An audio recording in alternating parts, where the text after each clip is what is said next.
Greetings, all those out in podcast land.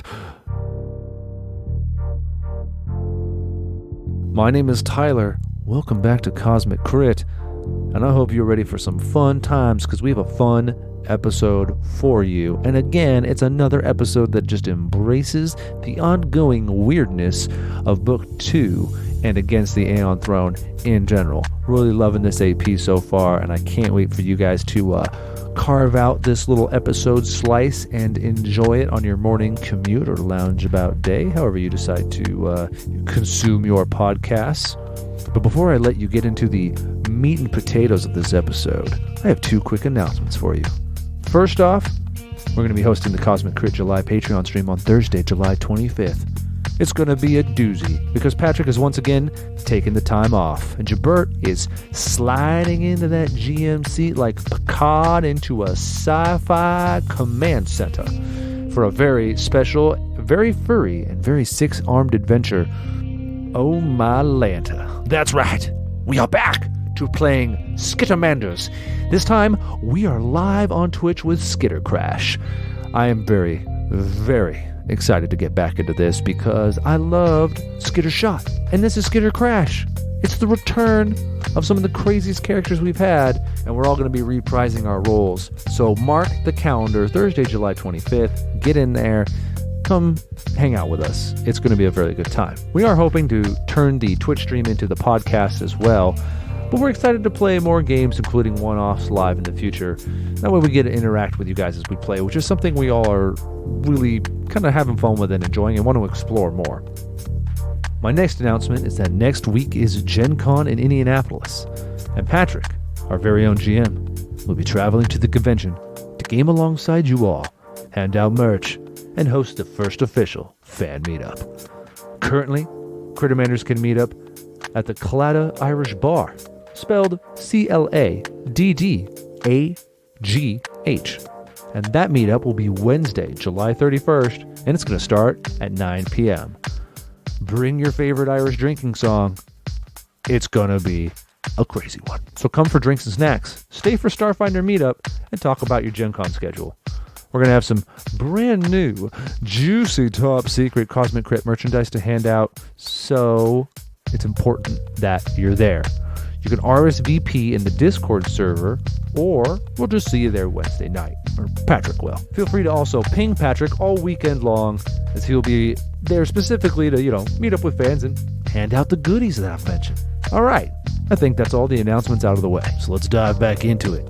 We're still a little ways away from Gulta, but in this episode, the crew began to formulate our sinister plan on how to get there, and it's episode 94, entitled The Taking of Relic 1, 2, 3. Episode commencing in 3, 2, 1. Episode initiated.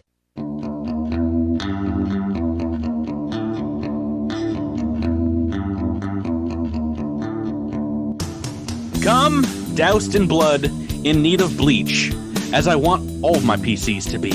As a trend, as my friends, attacking a known enemy. And I swear that I will shoot you with a gun. Yes, I will shoot you with this gun. Welcome back, Lithium Takers and Penny Royalty enthusiasts, to another episode of Cosmic Crit.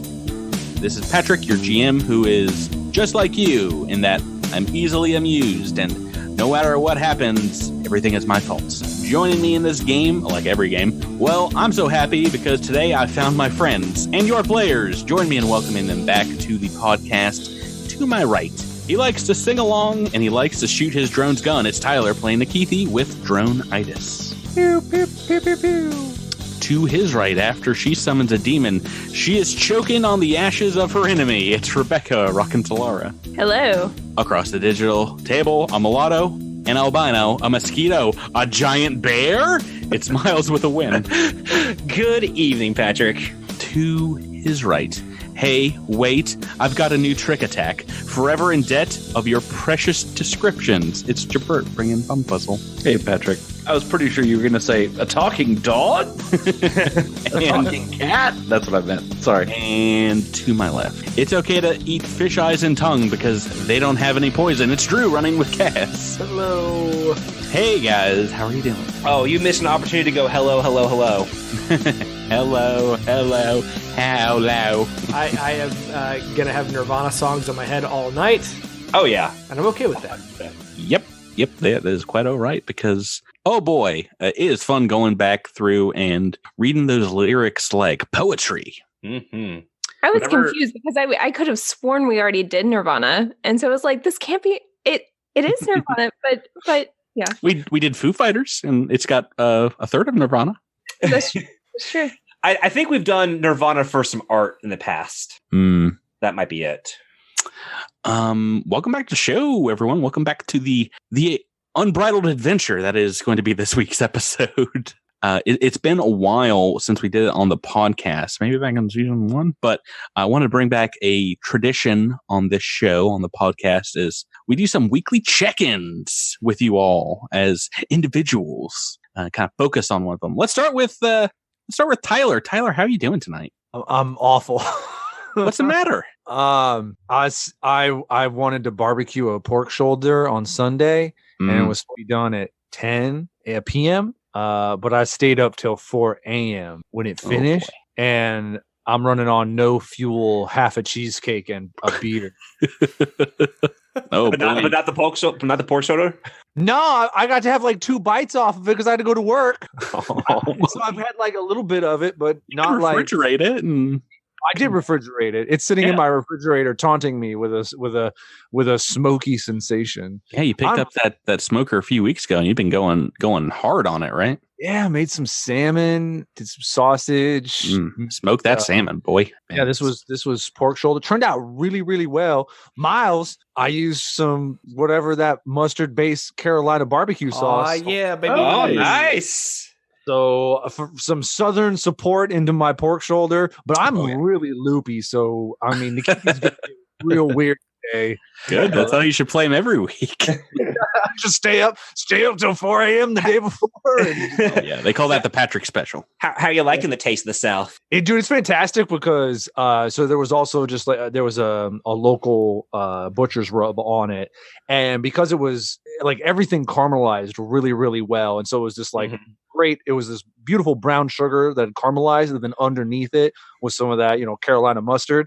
And so it's this wonderful layered experience of just kind of like a sugar lake caramelization, mustard, and then smoky.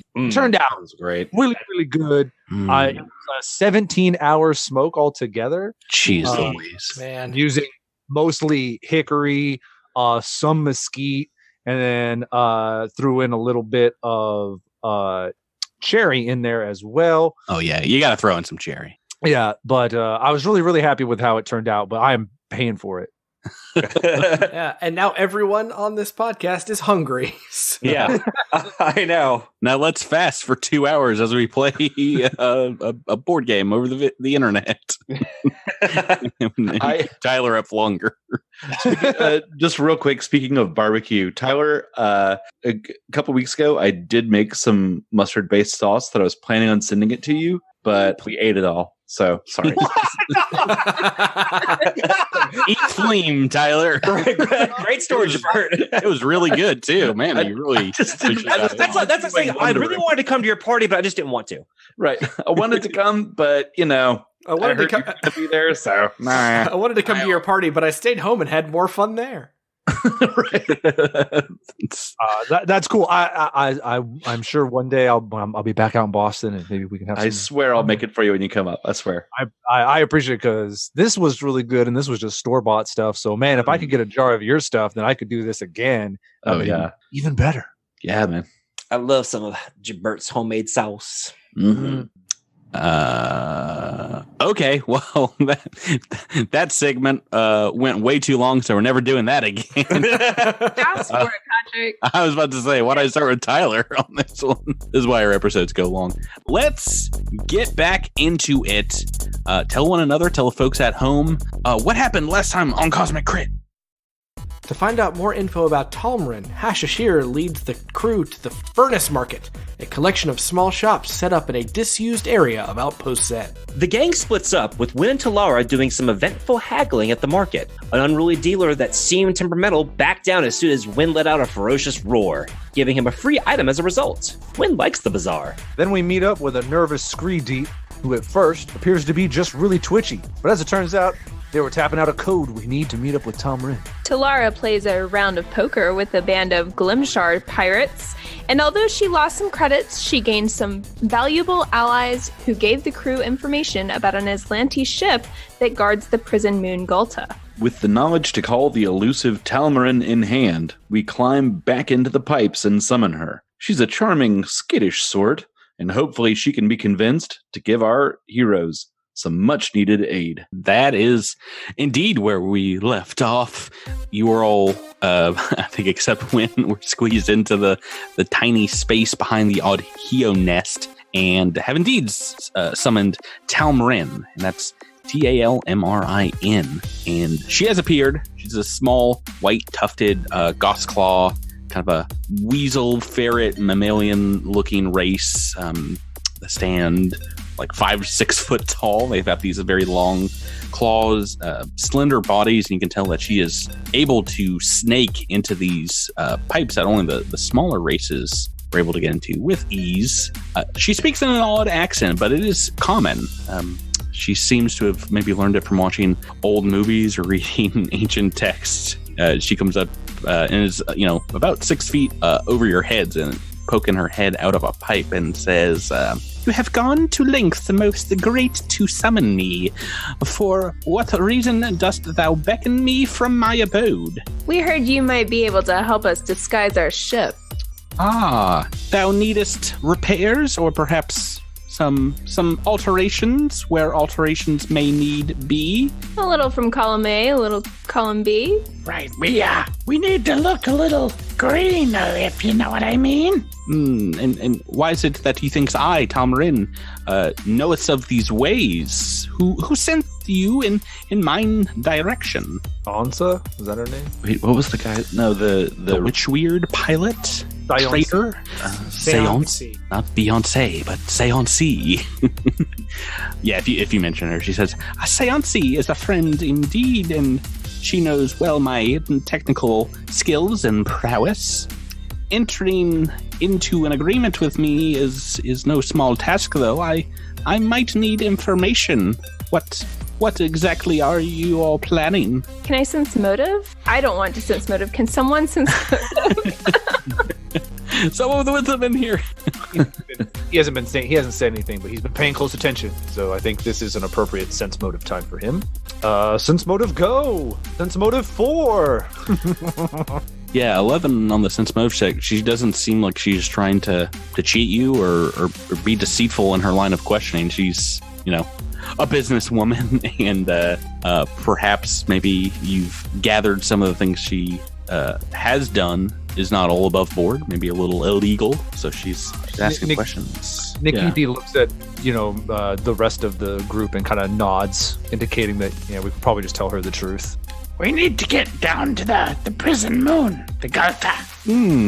The prison moon of Gulta, you say? Entering into thine prison is a monumental task, and methinks one which might be impossible. 2 of my own kind, wise and sneaky Gothclaws themselves, it has been said, tried to break in recently, and were never heard from again. Dead or in prison themselves they are now. For a worse fate, whose designs I cannot fathom, might have befallen them. Good sirs or madams, you speak something quite crazy. For the person we are attempting to rescue, it is worth the effort. And who is this person so lucky to have the aid from Pact Worlders such as yourselves? She is known by the name Sedona. And is this the one that they brought from the world of Nakondis? I've heard some scuttlebutt of this venture. What news have you heard of her? Does she live? Weeks past, a Aslanti private vessel made its way through the system. I glanced this information from the Glimshar pirates. Tell me about your journey. How did yonder Sedona of Nakondis earn their entry into this dire prison moon of Gulta? What happened on this far-off planet? You guys want to recount some bits and bobs of Book 1 of the AP? Yeah. Well, But short, I think Keith, you would just say, there are many things that took place on the Condus, but the main thing that has Sedona in this bind is that the Aslanti found a technological object called the Rune Drive, a faster-than-light travel engine. Oh, my. Curiouser and curiouser that the Aslanti should be leaving a simple ship to have guarded this newly conquered Nakondis territory. She kind of muses a while, pulling out her whiskers with her claws, and says, there has been no pronouncements of an annexation upon the Star Empire's infosphere, nor any rumors of important military operations or discoveries. Thou wouldst have passed through the borders of Aslant with much less ease if there were. I wonder if this Sardat is keeping secrets from Central Command. Perhaps he is exceeding his authority. Indeed, perhaps. We have reason to believe that the Sardat is trying to claim the Rune Drive for him or herself. I don't remember. But It is Sardat Zoltan Ulevestra. The man who wants the Rune Drive is Sardat Zoltan Ulevestra. okay, I just don't know who Zoltan is, but He tells your fortune. I'm just trying not to, make presumptions and such. Anyway, regardless, we have reason to believe that he is claiming this as a family ancestral right, so it may be something of a personal matter for him. Aha. And you were seeking entry into the prison moon of Gulta with your own vessel, is that correct? Who is the captain of your vessel? Well, he's on a big... Big as in husky? A bit too large to fit in yonder tube? Yeah, and Bumfuzzle just sort of like points out the tube. And you can, like maybe there's like a big blue bear eye, like looking down the tube. Oh no, it's a hip height, so if anything, we're seeing a bare butt right down. Like one of those Charmin commercials. Yeah, so she asks for an audience, and you can have it through the pipe if you want a win to draw you into this conversation. Like kneels down, like so we get a little bit of an echo. Yeah, hello. A little bit of an echo as you're talking through the pipe, but she says, "Captain Wynn, good to meeteth you. Do you believeth in faith?" I don't know if Wynn really has a religious faith per se. I guess he's more in tune with nature, so I'm not sure how he would respond to that. Talmrin will continue on if you're chewing on that fat.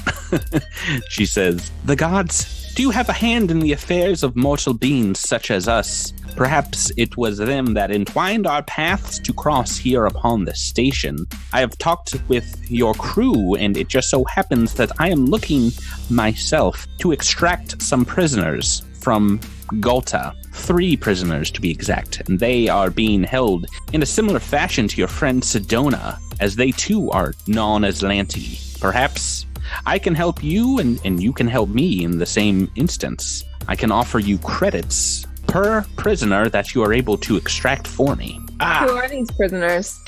They are 3 souls doomed to rot in Gulta. The first is Mafkala, a shrewd Vesk. Then there's Tasikchik, a wise Shiren. And finally, a Slivara, whose name spoken aloud will have your tongue in a corkscrew. They dug through the remains of the past. Archaeologists in your tongue. They were trying to smuggle artifacts of alien-dominated peoples, dominated by the Aslanti, and they were trying to preserve those people's pasts under the Star Empire's totalitarian rule.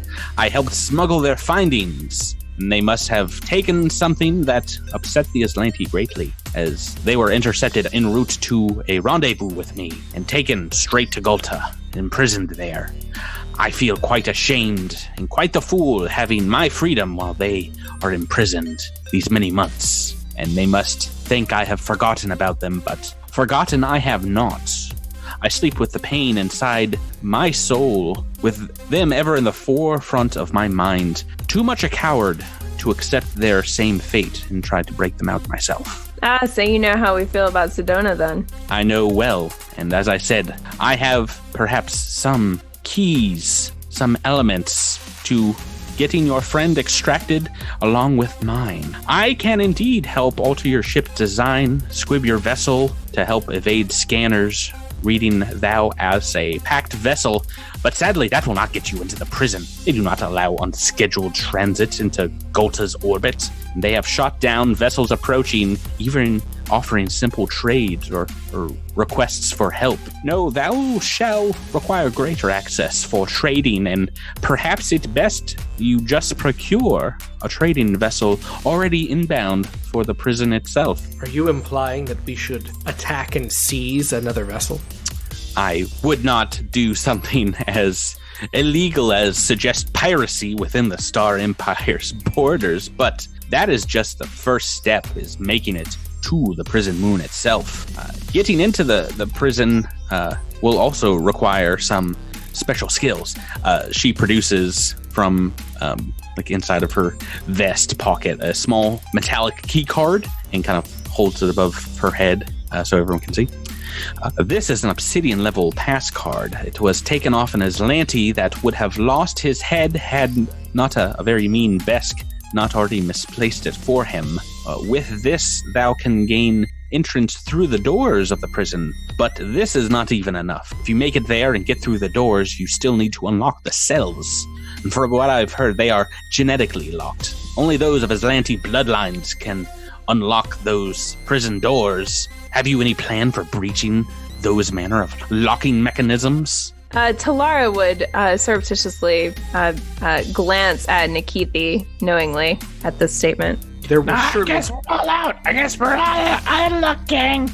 No Aslantes here. Time to back it up, folks. Head on home. Yep. There will surely be some guard or other staff member of the prison that we can take control of, use them against the Empire themselves.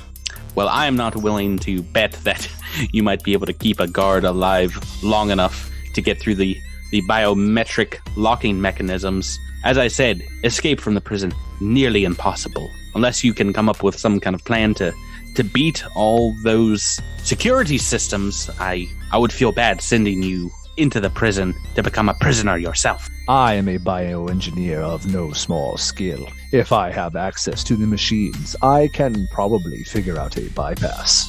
Talmrin kind of notes that you might have had to do something kind of similar to just gain access to Outpost Z, as Pact Worlds aren't kind of like plugged into their computer system, like the doors wouldn't open. The food vending machine area wouldn't work for you guys either.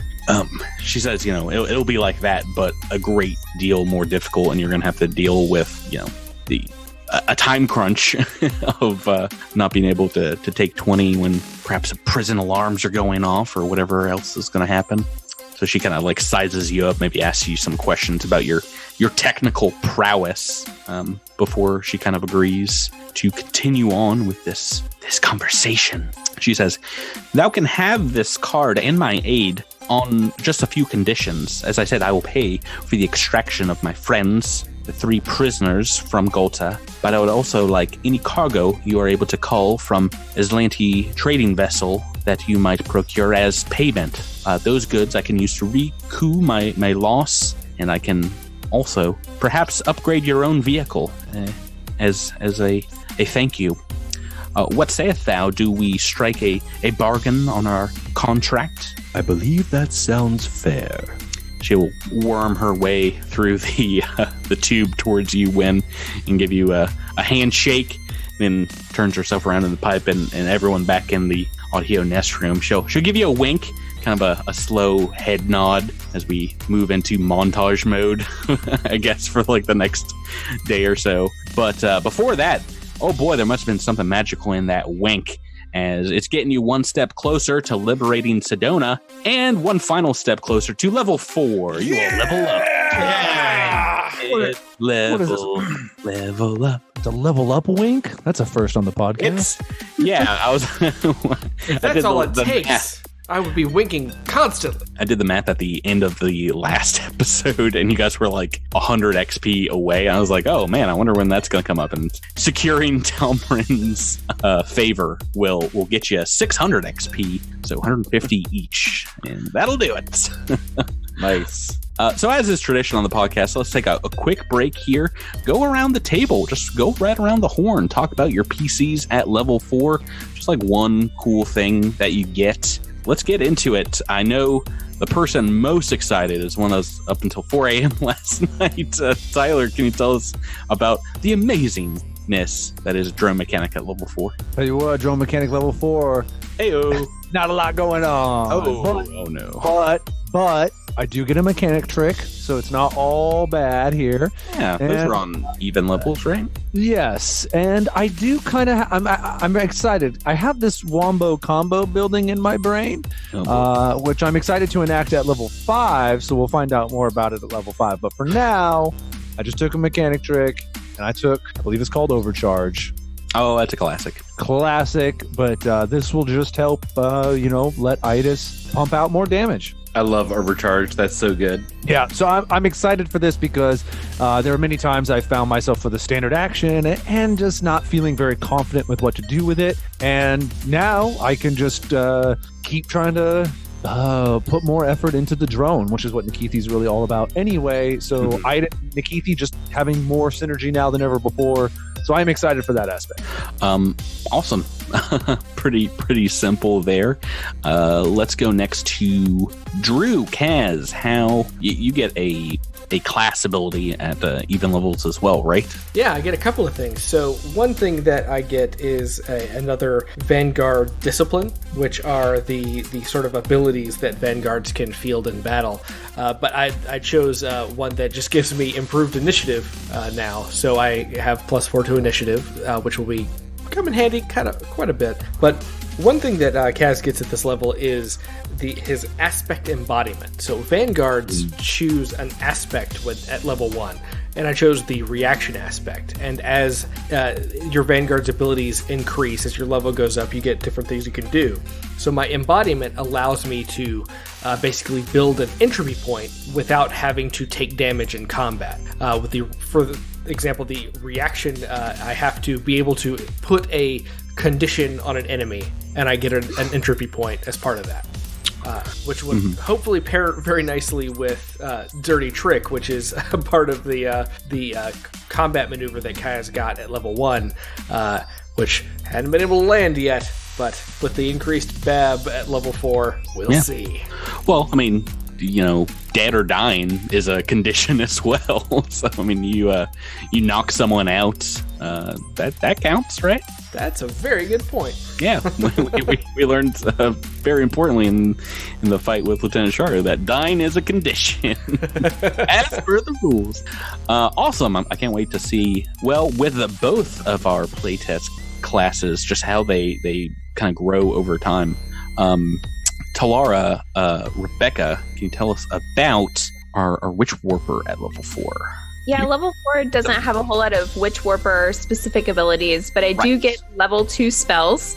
Pretty major. Very exciting. Yeah. For some reason, I thought you got them at 3, but that would have been too much cool stuff at level 3. Yeah, for sure. But so level 2 spells, and I chose Summon Creature as one of my 2 level 2 spells.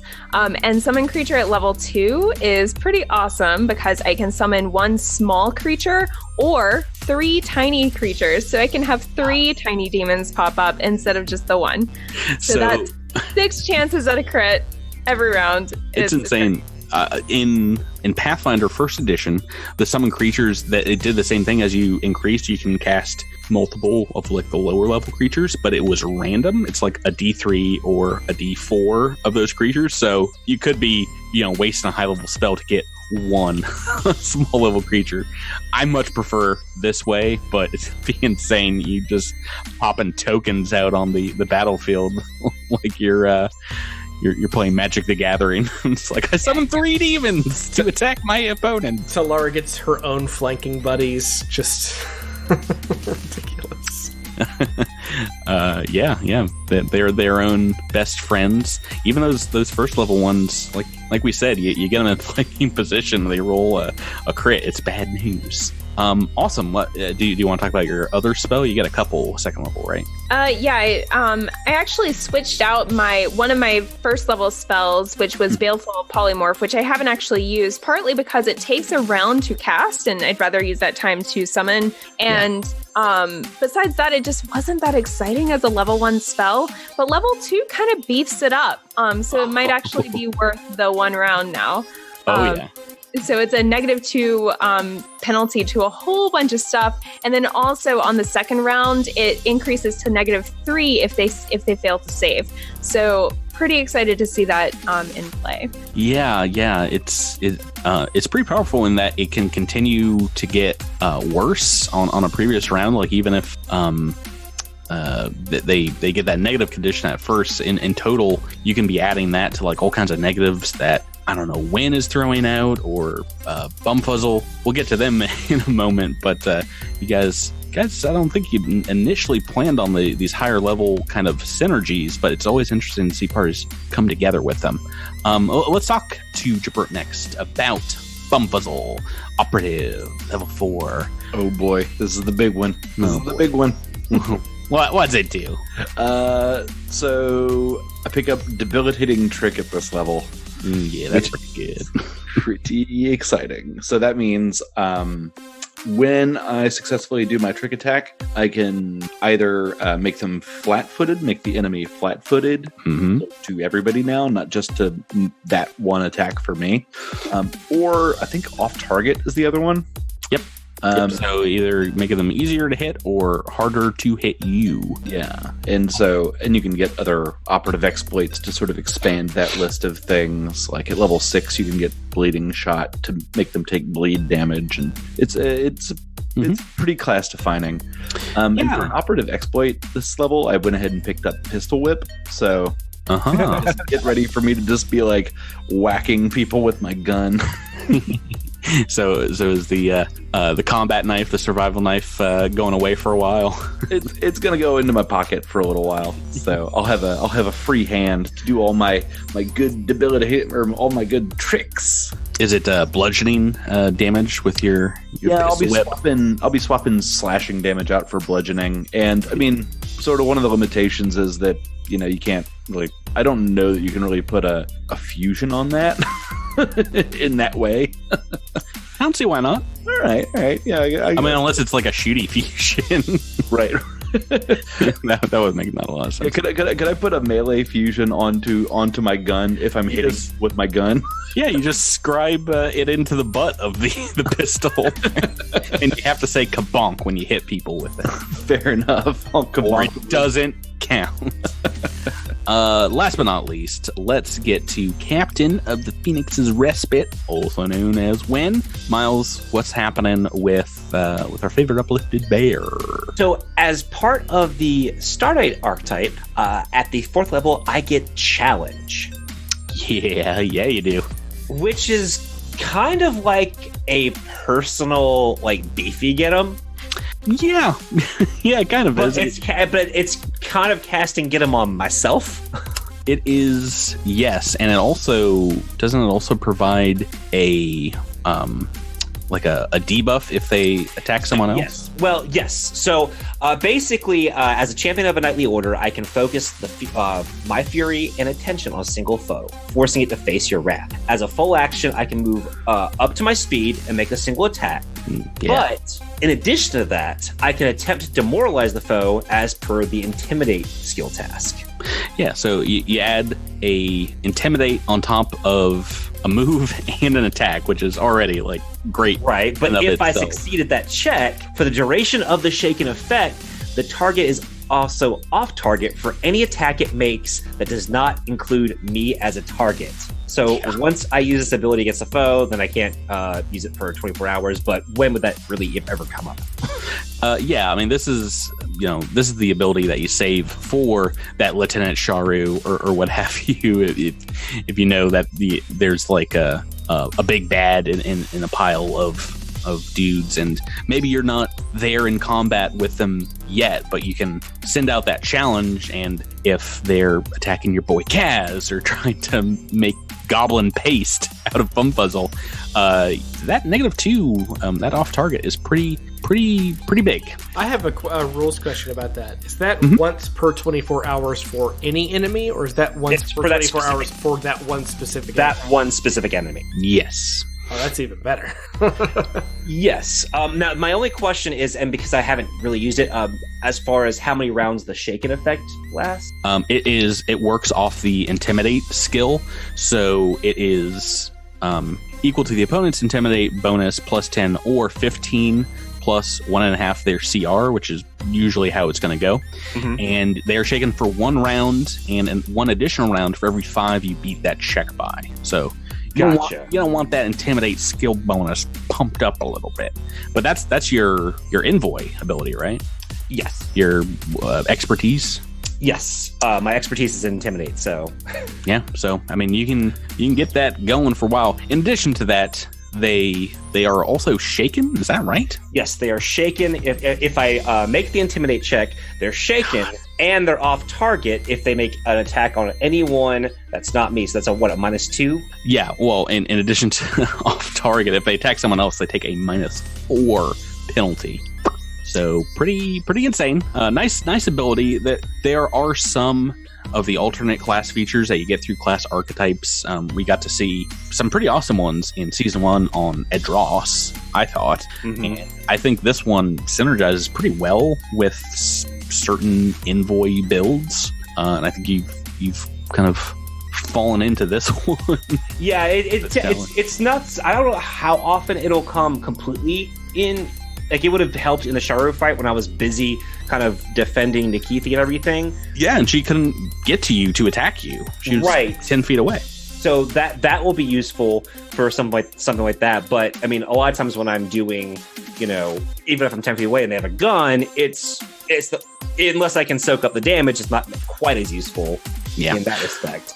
We'll see. We will see. Like I said, between those debuffs and Bumfuzzle hitting people with Trick Attack and making them flat-footed, right? Yep. And I don't know all the crazy, evil, dirty tricks that Kaz can pull out now. And if Talara starts whipping out level 2 debuffs as well, I'm interested to see how poorly you can make my NPCs if they're attacking you. Depends on all your saves, Patrick. I was about to say, depends on that, and I want to get to a point where I'm about to quit the podcast because I roll a 20 and it is not a crit because it wouldn't beat your armor class. If that happens, I'll be very perturbed, but I'll be happy for you. Yeah, that's level 4. Your guys' PCs. There's some interesting stuff there. I was excited to get to level 3, but those odd levels there's some good class stuff that happens. Let's get back into the game. So you guys, we're fast forwarding just a little bit to Talmrin, Hashachir, and everyone of you are kind of walking back through perhaps the main concourse, the promenade here, and maybe discussing in common, which not a lot of people can understand here, the ins and outs of what you're going to need to do. Talmrin is like, first things first, you'll need to find a ship that is resupplying the prison moon. Thine vessels are constantly coming to and fro. The moon of Gulta produces nearly nothing on sight. I would suggest thine ask other merchants about this. I know some have dealt with the Aslantes in the past.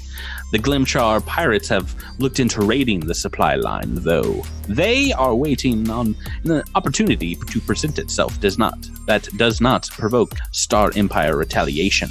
The Aslanti do not come to Outpost Z unless they have a reason. So, in order to attain a ship, you will need to lure it from its routes. What sorts of things would an Aslanti ship want to deviate from its route for? What if we used the Barazad's communication information to fake a distress signal, get them off course to an area that would be more beneficial to us? That is possible. If you have the computer know-how to spoof signals from your own starship, it is possible. I would still suggest that you have them come here to Outpost Z. If you were to engage them while out in open space, they might be more willing to enact their preservation protocols. They often enact them instead of suffering the indignity of capture. That means that they go down with the ship and try to take out as many boarders with them as they can. If you were to lure them, though, to Outpost Z and off of their vessel, we might save that entirely.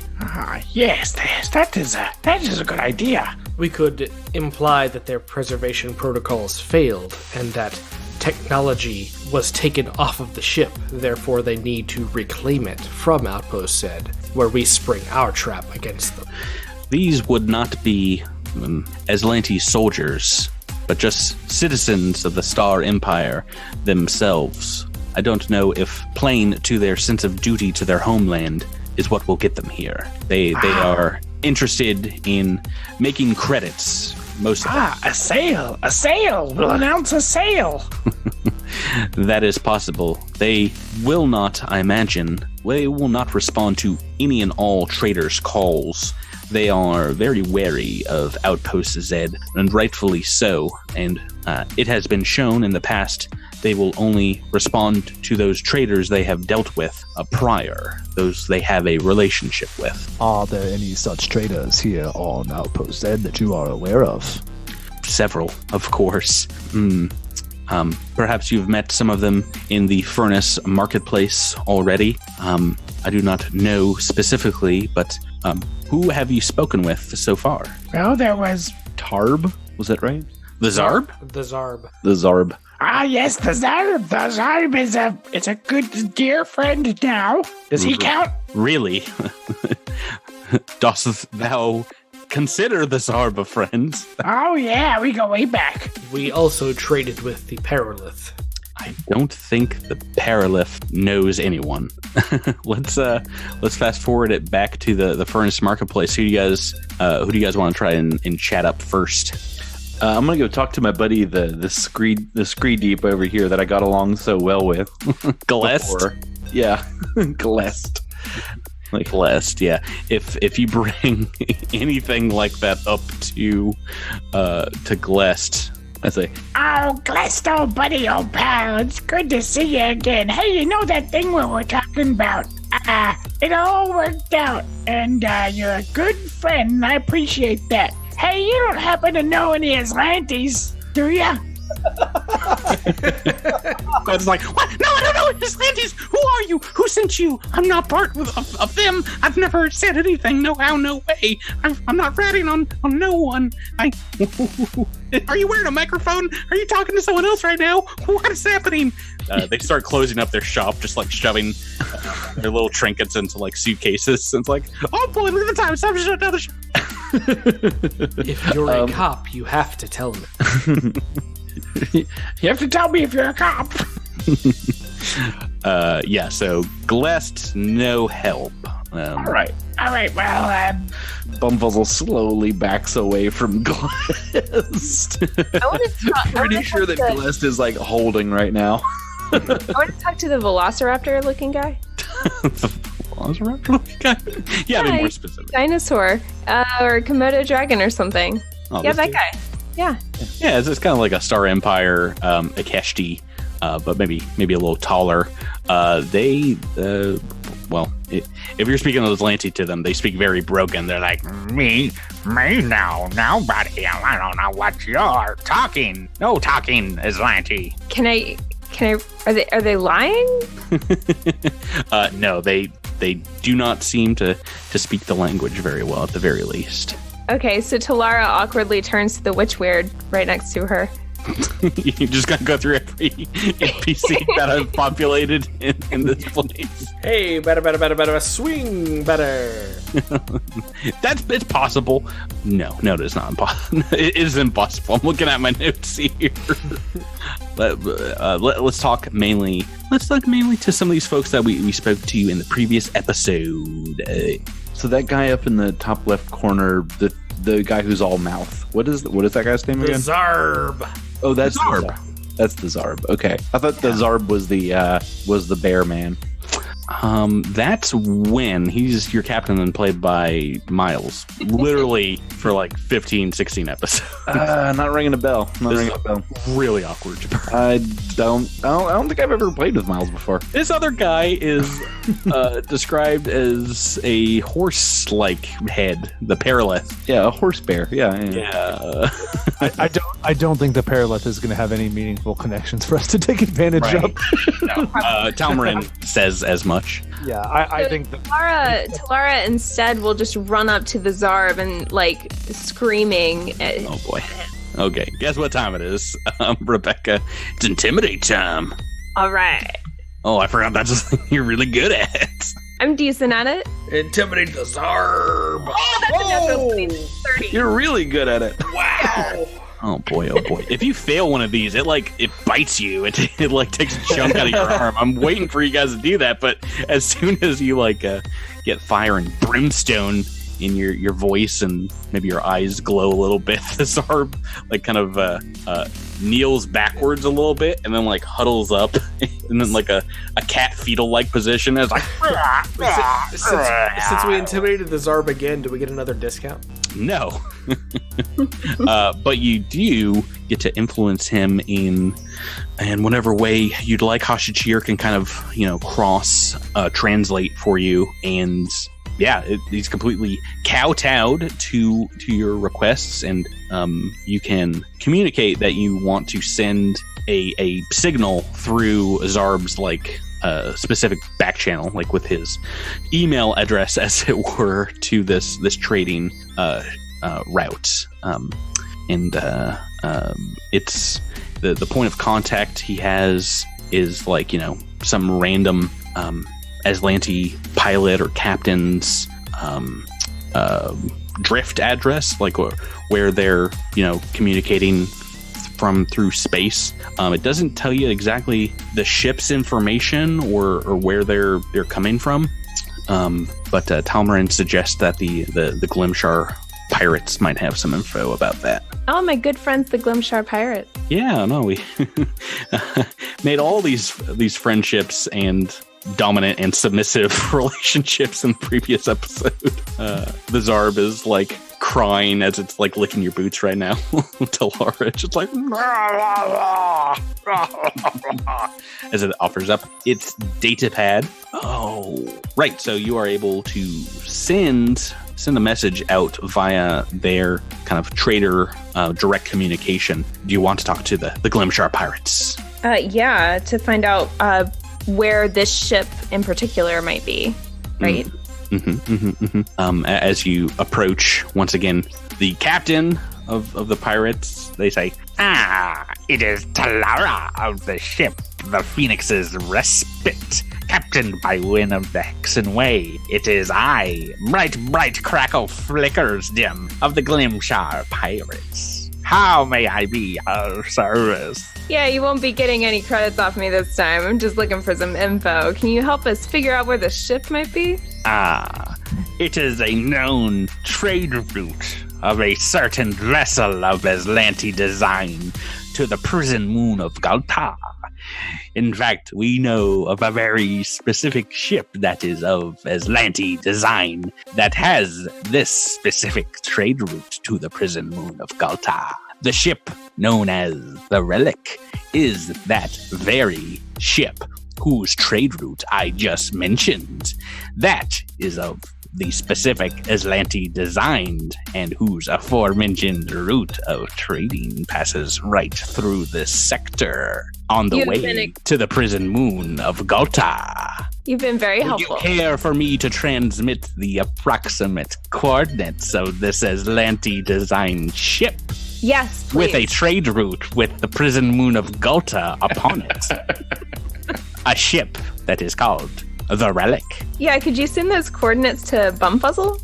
Yeah, their pilot can kind of like tap out something on their data pad towards you. Ba-da-ding. Oh, goodness. Why is this email so long? It's so long. Yeah, it's like a flash presentation is like the return address. It looks like little fireworks going off. The ship passes through the sector tomorrow. I suggest that you ready yourself for whatever play it is you are aiming to make, Talara, of the ship the Phoenix's Respite, captained by Wynn of the Hexen Way. You up for helping us snag a ship? We have our own plans that we will enact against the Aslanti Empire, for which we cannot say, but we will be in touch. All right, you're lost. It's gonna be fun. Its laughter is just like it glowing and dimming very quickly. Yeah. In identifying the Relic as a suitable ship in its shipping schedule, you get another 600 XP right there. 1,200 so far this episode. Oh, yeah, baby. Right, so you want to submit some kind of like contract or a sale going on here. The merchants in Outpost Z from some Zarb's transmission. Yeah, like free mithril. What? Oh my! When you spend 1,000 credits or more, free mithril. It's actually a video that comes up on their data pad that says, Billy Mays here with a special Aslanti offer. Oh my god. Just fill out this survey and you can get free credits. You win an iPad. Yeah, so this will not require like basically a extremely difficult computers check. But if you want to give me one just to like write up the message, this is the kind of thing that can. I mean, you're not really falsifying documents, but you are. You know, Is that not a bluff check? Yeah, to craft the message if you want. This one, it won't really raise too many eyebrows if it's coming from Zarb. But yeah, no, if you want to craft it together, who's got the best bluff here? I have 13. I've got 8, so I can just sort of like stand over your shoulder and make suggestions. Fix good goblin syntax and You forgot to dot the I. I've got bluff check of 9. Right, so do you guys want to aid Rebecca? Yeah, that's an aid. We got That's an 15, a 22. Rebecca, do you got another rock in you? Another natural I hope so. Oh boy, she does. That's a 32. 19 on the dice, 36 in total. Yeah. Let's. I'm just gonna roll this in public in case anyone ever is like, this doesn't sound like Zarb.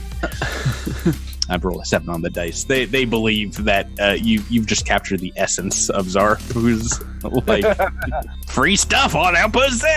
Come get it. Why do I feel like the Zarb speaks like a Pokemon? Like, Zarb, Zarb, Zarb, Zarb. I don't know, but man, it is like one of my favorite alien designs in the entirety of Zarb. It's so great. Come on, Paizo. Playable Zarb.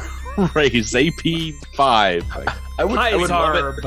I would love it if it was just like, this is a race that cannot speak, can only growl. I would be playing them pretty tone deaf, pretty growly. Let's put it that way. Right, so you can send that message out, and you're trying to get them to Outpost Z. Where do you guys? What do you guys want to do in the meantime? You've got some time before they respond or before they're inbound. I think Talara would like to get a weapon in the meantime. Yeah, last week you gave. Well, the Paralith took your pistol and gave you another, but then you traded that with Bumfuzzle for a magical ring? A ring of resistance, yeah. Yeah, pretty nice. They're both pretty expensive items, but actually, is the Paralith still around here? The Paralith is Paralith's in the marketplace. It's like up here on the north side. I need to look up a skill real quick. I'm thinking about getting Talara a weapon. Y'all, I'm kind of tempted to gamble some more. Yeah, let's do it. I'm so excited. Is this when we find out Rebecca's real gambling addiction on the podcast? Because that's going to turn the episode dark. I think Win would also want to play. Yeah, this is why Drew and Rebecca have only been to Vegas once. They just opened up a new casino, like in my backyard, basically, here in Massachusetts. Oh no! This last month. It's time to bet the farm, everyone. All right. Well, I'm gonna go sort of hang out inconspicuously near the Paraleth, and if you guys don't do well at gambling, I'm gonna do some gambling of my own with your life, with some sticky fingers. Oh boy! Oh no! I like it. Well, this takes hours to play some cards. Do you want to wait around them, or do you want to just wait till the Paralith falls asleep? Yeah. That's actually not a bad idea. I'm just going to sort of like, browse around and like sort of pretend to sleep in the corner, and then watch him surreptitiously. Already, because you've made some friends with the Glimshar pirates. They've lowered their entry barrier to 500 credits. I'm guessing you guys have hopefully at least that many. Win, Talara? I do. Yes. I should. Yeah. How much do you want to bet? It has to be at least 500, right? Yeah. Okay. Do I'll do 500. Multiples of 100 after that. Trying to look to see how many credits I have. Emptying out bear pockets like This folds. is so stupid because I have such terrible sense motive. I have like 0 in sense motive. I'll bet 600 credit. Okay, going big again. Alrighty. So, as I said, we're taking some of the gambling rules from book 3 of Dawn of Flame, which I'm playing through right now. It's a ton of fun. When we get time on the podcast, I would love to play it with you, or just play it with you guys, not recording. It's Adventures on the Sun. I don't know what else needs to be sold. It's about to wrap up this month. Book 6 is coming out, but book 3, some great rules for spoilers. There's a casino in the game. Thank you, Joe Piscine. Yeah. Fun fact that came out of PaizoCon about this book and Joe Piscine, the writer. He wanted to include an encounter that was kind of an homage and based off of the Keep Talking and Nobody Explodes. If anybody's ever played that or heard that, he was going to include something like that in the AP, where there was somebody handling a bomb, the people who had the codex. It didn't make it into the final thing, but it was a really cool thing that I got to hear him talk about. So what are the skills for gambling again? Is it bluff, sense motive, and there's one other, right? For this one, Intimidate. it is bluff, intimidate, and sense motive. And you guys can, we could do them in any order. It doesn't really matter. This kind of, the skill checks represent hours of play as you kind of like maybe learn some of your players, your opponent players' weaknesses and things like that. I'm going to go ahead and sidle up to this table and put down my 500 credits too. Oh boy. Patrick, is there any way Idis can help Talara cheat in the sense motive department? Is she riding Idis? Like, how would that work? No, I mean, like, what if Idis was behind one of the Glimshar pirates and just was like waving some of the tendrils? Her tendrils start like vibrating, like like oh, you should fold. This one's a good hand. Or like Idis's camera feed just communicates with Talara's communications equipment in her helmet or something. Yeah. I'll allow it. I'll allow Idis to potentially aid if they're able to roll higher than Talara. Let's get to some rolls. I've got Bumfuzzle, Win, and Talara down for 500 each. Win for 6. Now you can make back a certain amount of this money. I think the most you can do is double it. Right, let me double check that. Yeah. So you can double your money here after a certain amount of time. Let's start with the sense motive check. So all 4 of you, including Idis, can roll this. Oh no. Me too. Oh, geez. Okay, well, everyone super failed except for Bumfuzzle. 27 bum is pretty good. Now, mind you, these are cumulative over the 3 rolls and gives you different modifiers for each one. I'm not going to lie. Win and Talara.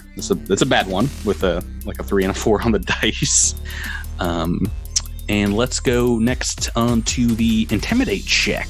Okay. Oh, and I just might have helped out a little bit, but not enough to get Talara into another bracket with a 3. What do we got for Intimidate? Ooh, good one from Talara, 26. It's 20 from Win. Miles, don't forget about your expertise die. Yeah.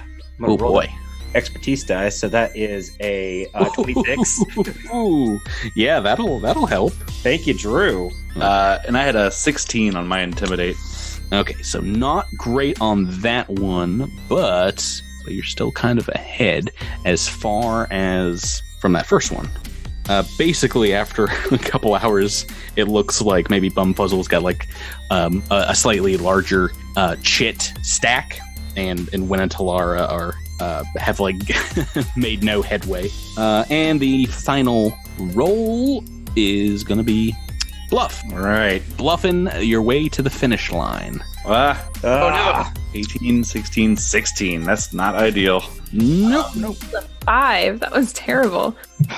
Spending 500 more. Let's do this. We're spending all day here, folks. I'm trying to decide if I should just go ahead and use my this book's reroll. What a dumb thing to do, Jabert. Are you kidding me? It's all my money. It's all my money, Miles. I'm sorry, money bags. We're at level. Sorry, Mr. I found all the weapons on the ship. We're at level 4, which means we're kind of halfway through this AP. It goes to you'll get up to level 5 before the end of it. So. Yeah, I'm gonna hang on to mine. Okay, hang on to my reroll to see what happens here. Give me 1 second. Yes, I do math. It's gonna go much different. I've thought that twice now. This is like when I actually gamble. So yeah, you guys realize you're thinking like gamblers. I thought I was going to win. I was looking at the skills that it was using, and I was like, I've got some okay bonuses in those. Surely this will go well for me. You guys ready to settle up? Let's see. Yeah, let's see where we're standing here. Right. So it looked like Bumfuzzle might have been doing well, but then at the very end, you just oh boy, I've got the best cards, and perhaps overstayed your hand. You break even. You get back what you've put in, but you don't lose anything. You don't make anything. Win, Talara. Who wants the good news? Who wants the bad news? Who do you think is coming out on top between the two of you? Probably Talara. Talara, Rebecca, what do you think? I guess me. Unfortunately, no. Talara, you lose another 300 credit. Oh no. 250, half of your stake. And when coming out on top, you gain 300. What? Your I learned nothing. Let's go gambling. Sorry to say it. So each round, depending on what you roll, you get a modifier for your original investment of either 1, 1/2, or -1, or -1/2, and then you add those up at the end. I see. If we average you guys together, you would you have lost money, but right? No, because you broke even, Bumfuzzle. Yeah, he broke even. But amongst the three of you, kind of came out ahead 50 credits. If you're looking at that, but while they're gambling, I think would it be possible if Nikithi asked Kaz to walk with him through part of the station? Yeah, sure. By the way, I have not given up on wanting to pickpocket this this giant blue horse. The Paraleth has moved on since you've been gambling away for hours on end. Yes, perhaps to return tomorrow. Who knows? The Paraleth is an enigma wrapped in a mystery, wrapped in a giant blue horse head. So Nikithi and Kaz are walking through the market, and I think Nikithi would probably wait until there is maybe they're in a quieter spot, and as he's kind of looking off in the distance, he would probably say, "So you are well aware of the consequences of Talmrin's discussion about needing Aslanti heritage to gain access to parts of the prison." If what you think about my heritage is true, it will prove beneficial to us. So why should we not take advantage of it? I may not have any memories of what you think of me, but it could aid us in freeing Sedona and the other captives. I agree, but you have not broached the topic with either Bumfuzzle or Win, and Talara has her suspicions as well. If I can advise you, just a little, one time, sooner or later, you are going to have to tell everyone your particular situation, and finding out in the middle of a prison deep in enemy territory might not be the best way to reveal it to the rest of the crew. You understand you are asking me to embrace something that I hate. These people who took everything from me, who took who I was. I cannot forgive what that means. I cannot forgive what that is. And you ask me to take that on and to proudly proclaim this curse. No. I'll use it to our advantage, but I will never. I suppose I must honor your decision, but I only hope that your decision does not lose you the friendship of some of your current comrades. I would hope at this point that when we have faced life and death together, that would matter more than what you claim me to be. But we shall see. Indeed we shall. And they continue to walk through the station. Hours after they're done gambling, do you guys want to head back to the ship, rest up, wait there again for day 3 on Outpost Z? Yeah, let's do it. I don't think Nikithi has any other pressing business here. Right. So no one's suffering from debilitating poison, sadly. No one's been bitten or attacked by any merchants yet. We will see what the future holds. Yeah, Kaz has been practicing languages, but he's got Relic tongue, so he should probably take a break. Oh, that's a gross broccoli tongue. It's what they call it. In the space docks, the broccoli tongue. Gotcha. All right, so let's fast forward to the next day. Where do you want to try to encounter these Aslanti? They are coming aboard Outpost Z. You've kind of got the lay of the land. You've explored almost all of the public accessible areas here. Is there an empty docking bay that we think they might use? I mean, it's a really narrow corridor, the one that you kind of came down, until it gets to this larger entrance here in the south part of this map. Talmrin suggests perhaps the concourse, the area on the far eastern side. Is that this area over here as I'm clicking on the map? Yeah, it has like old tracks from where they used to like shuttle these carts that you've seen all around the station between the furnace and kind of like the greater works of the station.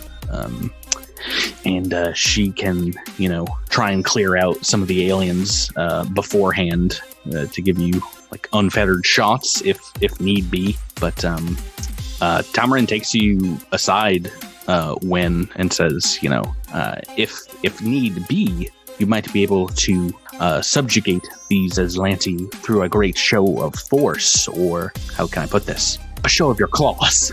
You are perhaps able to lead them to believe that they will be left alive. There are places that we can keep them away from comms here on the station and keep them alive while you take their vessel, if that is something of interest to you and your crew, Captain. Yes. I have binders. And I pull them out and I just like throw them up in the air and like shower myself with binders. Yeah, so do you want to set up here in the track corridor, this area to the east? Yeah, because I think Wim would say, yes, if we can avoid any bloodshed, that would be preferable. Mm-hmm. So it's a pretty good ambush spot. Like once they make it about halfway through this tunnel going to the furnace marketplace, there's not a lot of places to escape if you can kind of sandwich them in. So place yourselves here in the corridor where you'd like to be. Maybe describe where you are. You know, Nikithi's always as far in the back as he can. He'll hang out next to Hashashir. We'll probably be up front with Kaz, so the first thing they can see is big old blue bear. So I'm thinking, don't we want them to pass by us on their way to see Zarb or whatever his name is, and we like sneak out of one of these hallways and like ambush them from behind or something? Is that? Yeah, I think pinning them in is a good idea.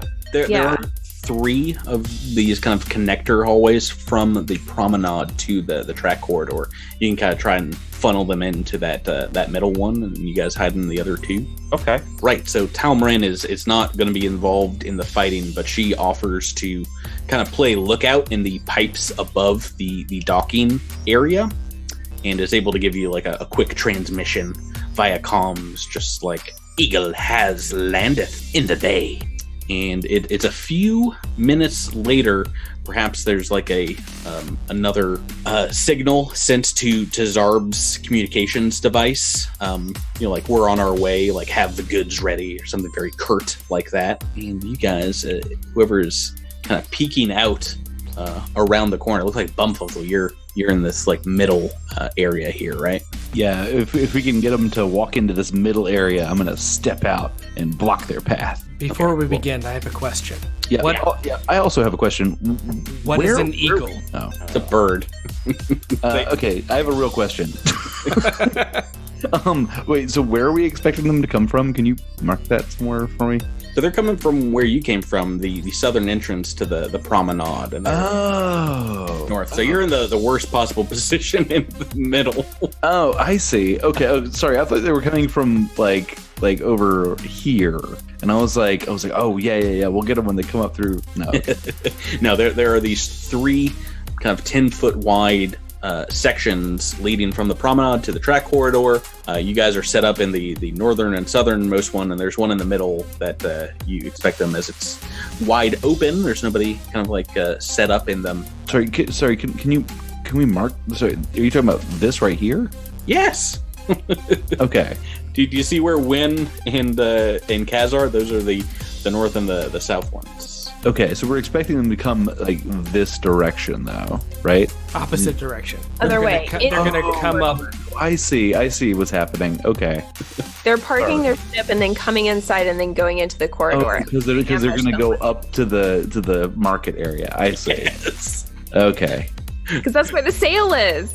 That's what the sale is, yeah. Maybe it's good that we spell this out for our listeners who aren't here to see this. In the middle of the station is the promenade, and then to the right side of it is where is this long track corridor, like over 100 feet long, with what looks like kind of like a mine track on it. And there's 3 hallways separating them, about 15 foot long, 15 feet apart from one another. And you guys have set up in hallway number 1, hallway number 3, and you're going to try and force them through number 2. And I'm just going to fast forward us to that because I can't explain this hallway anymore. Before we do that, I have one question. I swear if it's about birds, Drew. It's not. This is a legit question. Hang up right now. What are the heights of the ceiling in this section? That's actually something that is specifically said in the AP, so I can give you an answer about that. For the corridor, I think I described it about 20 foot tall. So we're going to say the track corridor is kind of similar. It's just, it's as large as the doors connecting it to the furnace marketplace, large enough to get these large carts full of kind of like slag material through decades ago when this place was operational. So yeah, about 20 foot tall. Awesome, thank you. Right, so they're coming through. You've got the signal from Talmrin, and they indeed turn the corner, and you can see what looks like 4 humans.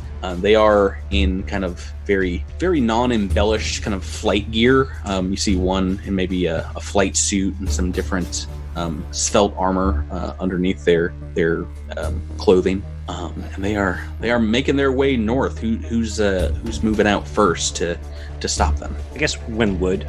What does Wynn want to do? Let's try to intimidate them. Well, did you guys want to help Wynn? You know we do. Yeah, Bumfuzzle's gonna run around and block their exit. Okay. And- You want to get their attention somehow, Bumfuzzle? We'll go through these one by one. Yeah, I'm sort of coming around, like flicking the knife up and like flipping it up in the air and catching it, so they can hear like the pat pat pat of me like catching my knife. Oh, you came to the wrong Pronkin neighborhood. Oh, this is the wrong sale, friends. Make me that aid check first. Oh, yes. Yeah, I catch the knife real good. I look real smooth. Cha-cha, real smooth. Who's next? Kaz is going to use his jump jets to land right behind this most southern Aslanti, and make a loud recruity screech that he's learned while he's been here. Okay, make an intimidate check. It's a 17. Also aided. Also indeed. Can I just try something before all the intimidates go off? We're already in the thick of it, so no. What were you going to try to do? I loaded in. I forgot the rules of Charm Person, but she had Charm Person. Yeah, no, that ship has sailed. You weirdo. My bad, fam. Does Zydas have intimidate? Nope. Well, you're not helping at all, Talara. Talara is going to jump out into the hallway opposite Wynn and use infinite worlds to make the boards and metal beneath their feet just break apart, and she's going to put on her mean face and be like, "Don't make me do worse." Oh, geez. Make an intimidate check with a little bonus. You're using 23. Oh yeah. We'll call that a 25. Almost very intimidating by yourselves, but you guys are aiding your captain now. Oh, sweet Miles. What have you rolled here? Let's see. Oh no! Oh my god, Miles, you. Yes, it's my fault that I rolled a natural 1. Oh boy. That sucks. Miles, you have a reroll, buddy. Come on. I'm not going to use my reroll on an intimidation check. What's an intimidation check to possibly skip this combat? If you're able to get them to stand down, is that worth it? What would Wynn do? Oh boy. I imagine when rears back to like roar, and then just a tiny little squeak of a toot comes out. Like as he's breathing in, he just like Yeah, no, Miles, describe your failure here unless you're using that reroll. See, it's only book 1 of this AP. Well, no, we're halfway through book 2. I mean, yeah, sorry, it's book 2. And no one's used their Yeah, I'll do my reroll. Oh, yes! What a hero! What a hero! I believe, Miles. That's a 16 plus 6 so far. Oops. 16. So it's 17. I don't know why it rolled twice. I don't know why either. A 17 plus 6, often called a 23. Yeah. Yep. That is not enough. Oh no! Oh no! I need everyone. I hate this game so much. I need everyone to roll initiative right now. We're in combat. Oh, beans.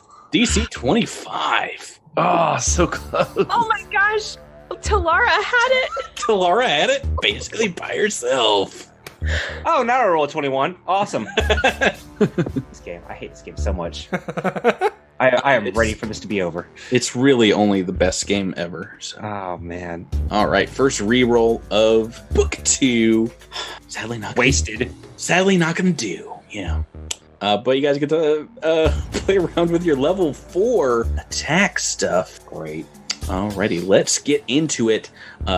You guys have intimidated these folks, and as soon as Wynn comes up, maybe they're so scared they just immediately go into combat stance. That's what's happened. And they start pulling out weapons. Bumfuzzle, you're at the top here. You see them go for weapons. This one immediately in front of you looks to be in a little higher tech armor, and you see them pull out what looks like an arc pistol, like an Aslanti arc pistol. You're first in the turn order. What would you like to do? I'm going to activate a button that's on my glove. It's gonna flick out my new gun suddenly. Surprise him, because he didn't expect me to have a gun. He thought I just had a knife. Oh, you foolish fool! Foolish fool! You've fallen for my clever ploy. And yeah, I'm just gonna take a shot at this guy. All right, 10 feet away. Go ahead and make that trick attack / shot. All right, flat-footed. Oh, CR3 or lower. That was a low roll. So this is indeed the captain of the Relic, this vessel. That is enough, though. Oh, nice. Okay, so he is flat-footed for the next round. And well, you have to hit as well. What'd you roll here? 15? Yeah, 15 against EAC. Oh, that's a hit. Oh, yes, nice. Okay, so that'll be 7 points of damage. Now, are you making them flat-footed with your debilitating trick to everyone? Yes, I am. Alrighty, so I'm gonna mark that on our token for this guy. I'm sure this will come up a great deal in this AP. Little skull and crossbones in roll 20. How much damage did you do? 7 points. Ouch. Okay, I see what you did here. Oh, and yeah, that you rolled 1 on the D8 for the additional damage. Gotcha. Already, that is a Bumfuzzle. Next is Kaz, and you've moved right up to this one on the south here, who has, since you've moved right next to them, they've pulled out what looks like a giant spanner, like a huge mechanics wrench. Kaz is going to attempt to make a series of strikes against this person to contact some pressure points in a dirty trick. It's a 15 against KAC. No, that's not going to be enough because it's KAC plus 4, right? Yeah. Yeah, no, that's not going to be enough. Sorry, Drew. Do you have a move action you want to do? Kaz will take a 5-foot step right. Just slightly It's difficult terrain. I don't think you can do that. Okay, good point. Kaz is going to stay right where he is then. Oh, you've drawn it out, Rebecca, for your friend's safety. Yeah, that's the Infinite Worlds. It's difficult terrain right now. Makes sense. So, but you can take a move action. It would provoke, though. Kaz is going to hang tight because unless you want to let me take a full action as an attack in addition to that, but I don't think you'll let me. Unfortunately, no, not for your trick attacks. That's got to be a standard action, as we've learned from our astute thanes in book 1 of this podcast. Next in the turn order is going to be Win. All right, so the first thing Win's going to do is put the old get him on the Aslanti that's right in front of him. Okay, so it's another what looks like a mechanic here right in front of you, and because you've moved right up on top of them, they've also pulled out what looks like a huge wrench. A wrench? Okay. Yeah, trying to throw a wrench in your guys' plans, stealing the ship. And he is going to try to jam him with his trident. All right, trident attack time. 19, it was almost a 1. I saw that. It looked like it was going to be. I was like, I would have been. That was fantastic. 3D dice are the best thing in Roll20. Oh, God. But a 19 is going to do it. That's a hit. Yeah, it's 9 points of damage. Oh, jeez Louise. Okay. All right. That's a lot off the bat on this first one. And yeah, that one's not looking too good. After one attack. Talari, you're next. About 10 feet away from this melee going on in front of your captain. What do you want to do, Rebecca? I am going to start a summon. This is going to be a 2nd level summon.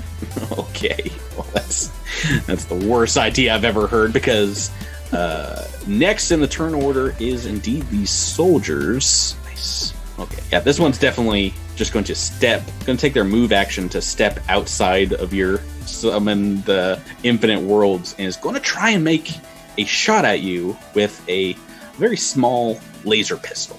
Try and disrupt whatever horrific magics you're envisioning upon their crewmates here. Let me make this attack roll first. Natural 1 on the dice, so. Yes! Hooray! That's not going to happen. That's not how I want to start this turn. I don't want to hear it. Demon. I just did not want this demon to come into existence so bad. Okay, the one in front of Win is just going to try and double attack Win. Gonna try. That's the main keyword here. So 2 d20s. 2 attacks coming at you, Miles. Another 1 on 1 All team. right! That's what I like to see. Wow. Yes. And this other attack is a 10 on the dice, which I can tell you is a miss against this is KAC attack. So let's just go ahead and pretend like that didn't happen. Wynn's just kind of like doing one of those like hula moves where he's like, hoo, hoo, hoo. He's like reporting back to his captain. It's like they're very strong. What do we do? What do we do? You hear them in Aslanti kind of shouting to one another. So this one's just going to make a single attack against Kaz. Sees your very life. A 7 on the dice. Drew, what's your KAC? Kaz's KAC is 17. They're much better with their pistol. I don't know what I'm doing here. That is a miss. 7 on the dice, and we're on to Nikithi's turn. All right, Patrick. Which one of these folks look like the leader? So it looks to you like the one, here that Bumfuzzle just shot is. They seem, the other 3 seem to be taking orders from them. You hear them like shout out, it's like, don't let yourself get surrounded. In Aslanti. That individual's gonna have to make me a will save at a +5 bonus. What are you doing? Charm person. We're gonna try it now, because Bronke. You could roll a 1. You could roll a 1. It doesn't matter. Statistically, I hope I don't. So, how are you able to cast this? He slotted that gem into Idis's spell thrower. So it's actually Idis that's doing the casting via the spell thrower fusion in one of her weapons. But so she's doing the full action to cast this. Depending on its result, Nikithi may step in. Is this indeed a once per day for this this fusion for the slotted spell gem? Oh, well, I mean, it just consumes the spell. Oh, gem. Okay. All right. So, wow, this is a one and doneer. Let's see if this. Yep. Let me roll a d20. Not too often you get to see these. Oh, maybe. Could it be? 4 on the dice. What's the DC? So the DC is, I believe the DC. Well, I mean, normally the DC for spells is 10 spell level. Yeah, but that's not the case. Modifier. Spell thrower fusion. Correct. Right. DC is equal to the spell gem's item level +1. So that means 12. Item level of the gem? Yes. And it's a level 1, I believe, charm person is a level 1. Yeah. So not based off of whoever's using its wisdom or charisma modifier. Yeah. It's just the level of the spell gem. This is a level 1 spell gem +1. So it's going to be 10 + 2. So 12. And now they get a bonus to this because you're shooting them in the face, correct? Well, my allies are threatening them, so they do get a +5 bonus. So they're already at 9. Mm-hmm. They have beaten the DC with 4 on the dice. Dang. Yeah. That +5 bonus, give it to them. I had to roll a 1 to fail. To unfortunately fail that, yeah. It was worth a shot. A literal shot. Nikithi's going to double move closer to Idis, and that will end his turn. Or single move. I'm sorry, single move. Yeah, you're only about 20 feet away, right? Yeah. Let's see here. So it's going to the captain of the Relic's turn, and they're going to. They don't have a lot of places they can get away from. Maybe they're not looking, but they're going to try and double attack against Bumfuzzle, and Win can make an attack of opportunity because you've got your trident out. All right, and he will. He sees this guy going for Bumfuzzle. When the other guy missed so badly, he found an opportunity just to jab the captain. You skewer them both like a kebab. Yeah. That is a 17 to hit. That is you're against KC, right? Yep, that's a hit. Awesome, for 8 points of damage. Oh boy, there are 8 here on top of the 7. Did okay? Yeah, now the captain's not looking too good, but I'm gonna try my 2 shots against a Bumfuzzle. Let's get this going here. 2 dice coming at you. Ooh, there's some good rolls. Oh no! The opposites are happening now. So a 15 on the first attack, -4. I believe that first one's a hit, and the second one is a natural 20. Oh, that's going to be a crit. A big old crit. Bumfuzzle was doing fine, right? You have 2 days of rest from the Audio fight. Yeah. I'm doing okay. All right, you guys have had some time to rest. Still, Patrick, you need to call somebody out. Oh boy, it's been so long since I've crit. I feel book 1 was my time to shine, and book 2 it's all you guys.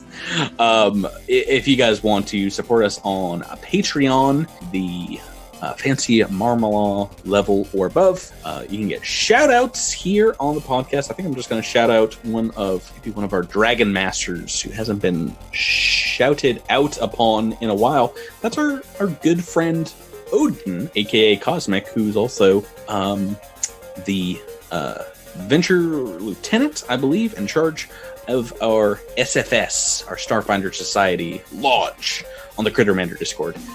Odin, whenever you listen to this, we love you, guy. Thanks so much for your support and for enabling me to crit Bumfuzzle right now. I don't want to see this damage. It won't. It'll be okay, buddy. Yeah, so it has a special critical ability. This is indeed a static arc pistol. The arc, though, I believe is to like friendly targets within 10 feet of you. You wisely are being a loner by yourself, so like it blasts off into the corner, kind of like scorches the walls of Outpost said. But let me do the first damage for the regular attack here. This is a D6, and it is 10 points of electricity damage. The second attack, we'll double that up. Oh boy, 18 points of electricity damage. Oh boy, that's all my stamina. Oh boy, we're getting into combat here. That is all of turn 1. In turn 2, we're back to you, Bumfuzzle. Getting shocked. All right, and this guy's right up on me now, right? No, it's 10 feet away, or 5 feet away from you. So. Oh, okay, he didn't move in. No, he was shooting at you. All right. I'm gonna move back and get behind cover and take a shot at this guy. And I'm gonna just throw a little disc down the hallway at him, and it just sort of like sticks in the jelly of the infinite worlds. And when it does, it sort of turns up on its side, and a little like smoky flash bomb goes off, and then I shoot him with my gun.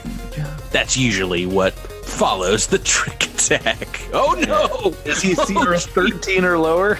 Oh my god.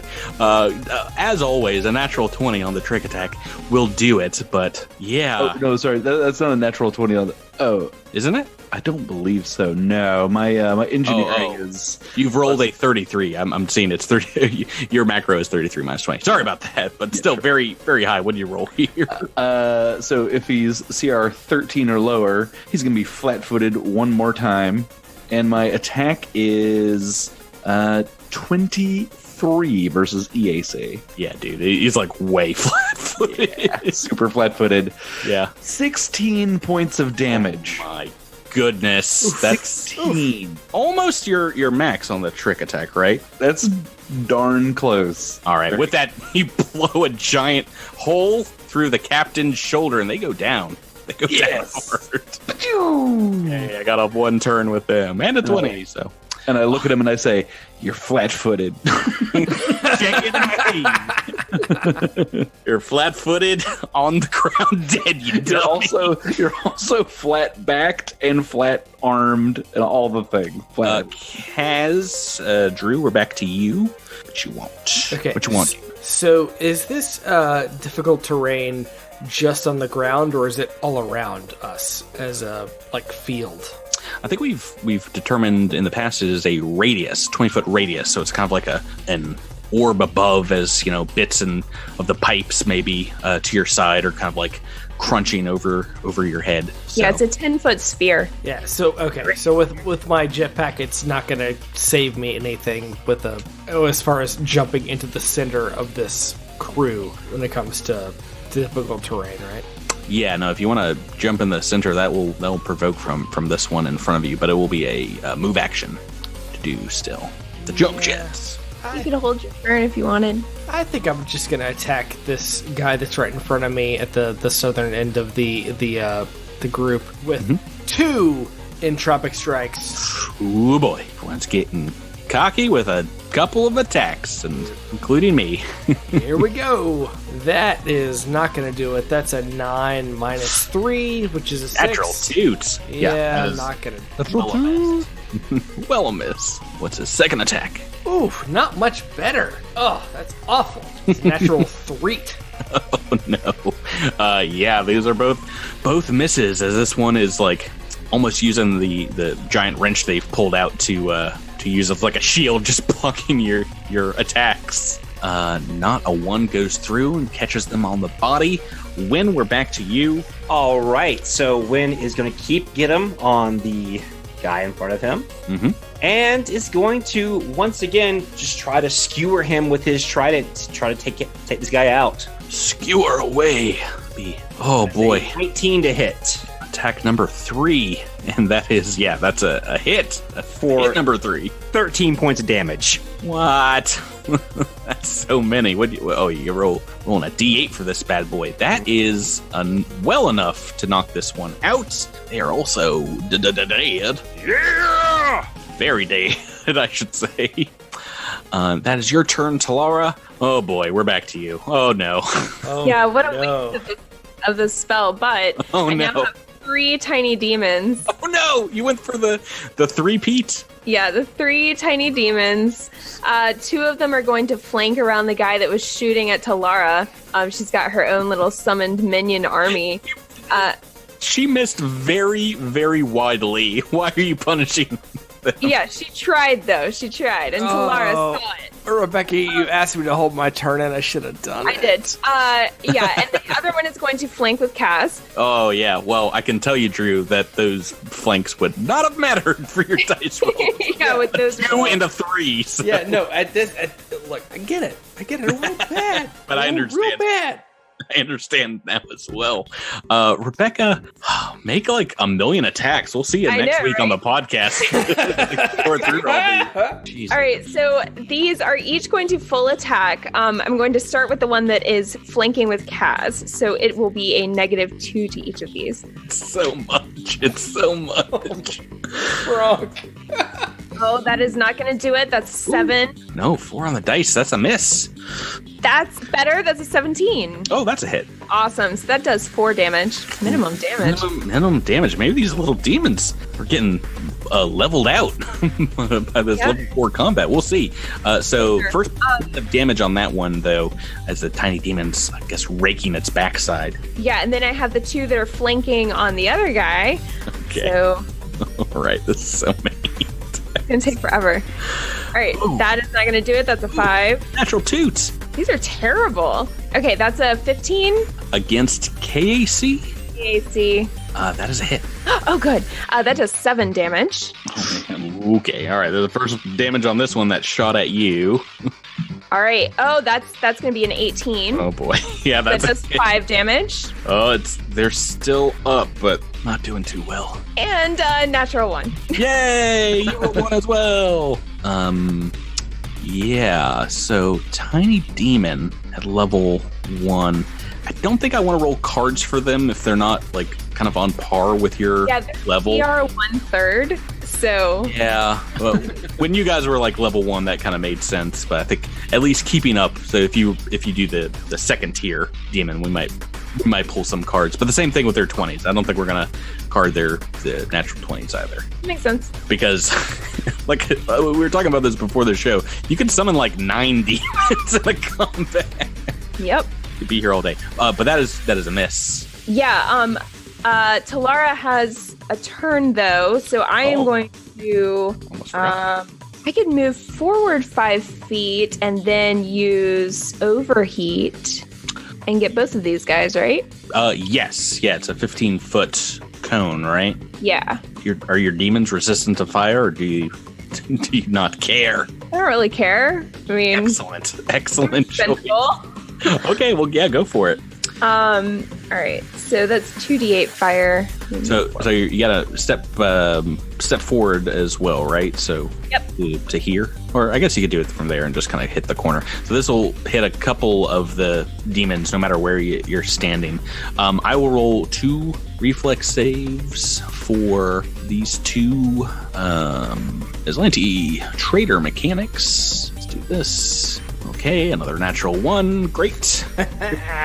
Great. Good. These are 2 failures. I've rolled a 7 and a 1. Awesome. So that's 15 damage. Wow. Oh my god. They are both dead. Holy moly. 30 points of damage if you're keeping track at home, like some of our fans are. Yeah, okay. We're out of combat. Okay. So turn ever. So I'm sorry, can we take a brief moment and just appreciate that she did, I think, 46 points of damage in that round. 30, 14. And that's with several misses. Imagine if all of those bites had hit. So I think we can all agree that Witch Warpers, just a broken class. They're just not good. No good. They're no good. They don't do anything. I think so we did 15, 30. Yeah, I think I got 42 points of damage, but maybe I missed some, but whatever. 42 is still a whole bunch. It's still with the tiny demon squad. I got 2 in 1 blow. All right, so yeah, you guys pull the keys off of the dead captain as well. You got some. They had some pistols, some light armor we can go over in our loot pool. Pistols? Talara could use a pistol. Well, there's a static arc pistol and 3 azimuth laser pistols. So, and I didn't even have to pickpocket the big horse monster. Yeah, exactly. It's like a pistol smorgasbord here. Oh, geez, Louise. Right. So, I mean, you can take a look out in the docking bay, and you've got access to an Aslanti trader ship. It's pretty small. It is lightly armored. Are you guys ready to loot it and move on? Yeah, let's get going. Yeah, you guys are gonna just gear up, and we're back into movie montage mode, getting ready for this prison break-in. Not a breakout, but a break-in. But before you guys, we'll do some shopping off air. But before you muster out on board of the vessel, you guys have anything to say on the eve of a pretty great next adventure of breaking into the prison moon of Gulta? Yeah, I'd say before we take off on this new ship that we have, we need to come up with a name for it, right? Yeah, I mean, you can change the name. It is the Relic, but I mean, that's snooze fest. We'll call it the perfectly normal Aslanti trader ship. Not a Trojan horse. Not a Trojan horse ship. Can we call it the bright crackle flicker dim for the win? Not a Trojan horse is NATH. It's the Nath. Well, wait. I have the perfect idea. What about to be continued?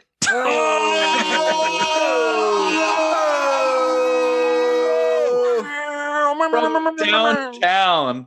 You never see it coming, and you never will. That's why we call it that. I'm glad the AP threw a little child baby fight at you before what is next to come in this AP, guys. I want you riding high on the fumes of obliterating this crew. Wait, are they not all going to be like this? I mean, I kind of just feel bad. I'm not really riding high. I just kind of feel awful. Yeah, I didn't mean to just put a laser through that guy's forehead. Oh, Talara meant to. Oh, man, overheat when you roll almost max damage, an 8 and a 7 on 2d8. That was wild. Ouch. You burn your demons back to the depths of HE double hockey sticks. And, yeah, that said, as fun as that was, do you think we'll have like 8 hours to take a nap and get my spells back? Maybe. I mean, it's up to you guys if you want to. I mean, it might take some time to get all your plans together, but we'll talk about that and what is the plan next time when we come back here on Cosmic Crit. Thank you guys for playing with me as always. Thank you.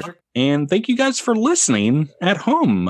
Until next time, we'll see ya. Have a great one. Bye. See you later. Good night. Bye. Bye.